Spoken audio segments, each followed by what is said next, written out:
தாய் தமிழ் உறவுகள் அனைவருக்கும் வணக்கம். கடந்த ஒரு 2 நாளைக்கு முன்னாடி சமூக வலைதளங்கள்ல சில காணொளிகள் பார்த்தேன்.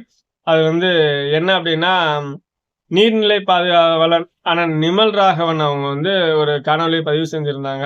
காவேரியில தண்ணீர் இறைக்க போறாங்க. நான் தஞ்சாவூர் டெல்டா மாவட்டத்திலருந்து வசிக்கிற பையன்.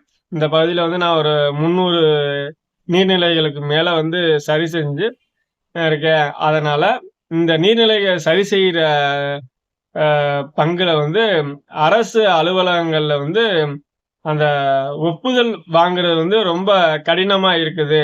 அத இப்ப புதிதாக ஆட்சி அமைச்சிருக்க ஆட்சியாளர்கள் அலுவலகங்கள்ல ஒப்புதல் வாங்குறத எனக்கு எளிமைப்படுத்தி கொடுத்துட்டா, இன்னும் நான் அதிகப்படியான நீர்நிலைகளை சீரமைப்பேன்.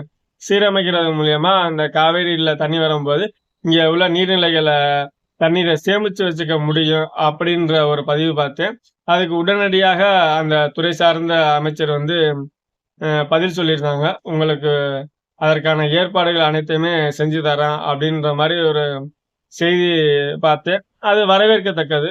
அதுபோல இயற்கையாளர் தவம் சொல்லிட்டு அவங்களும் ஒரு பதிவு பண்ணியிருந்தாங்க. இந்த மாதிரி சமூக வலைதளங்கள்ல பதிவு பண்ற காணொளிக்கு அதிகப்படியான முன்னுரிமை கிடைக்குது. அதை உடனடியா சரி செய்யறதுக்கு முன் வராங்க இந்த ஆட்சியில அப்படின்ற ஒரு பதிவு செஞ்சாங்க. அதுவும் அப்ப இதுல இருந்து நம்ம போன பதிவு செய்வோம் அப்படின்றதுக்காண்டி. சிவகங்கை மாவட்டத்துல கிருங்காக்கோட்டை கிராமத்துல நான் வசிக்கிறேன். ஆமா, அதாவது அங்க 30 கம்மாய்கள் இருக்கு. அந்த 30 கம்மாய்களுமே 20 ஆண்டுகளுக்கு மேலாக சீமக்கருவேல மரங்கள் சூழ்ந்து நீர்நிலையை பெரிய அளவு அழிச்சுக்கிருக்கு.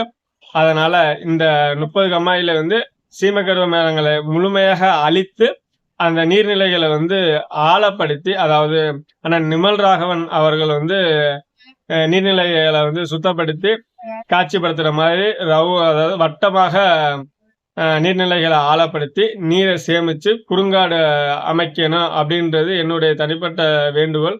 அதுக்காண்டி கடந்த 1.5 வருடமாக மாவட்ட ஆட்சியாளருக்கு கடிதம் கொடுத்திருக்கேன். அதற்கு தொடர்ச்சியா போராடி இருக்கேன்.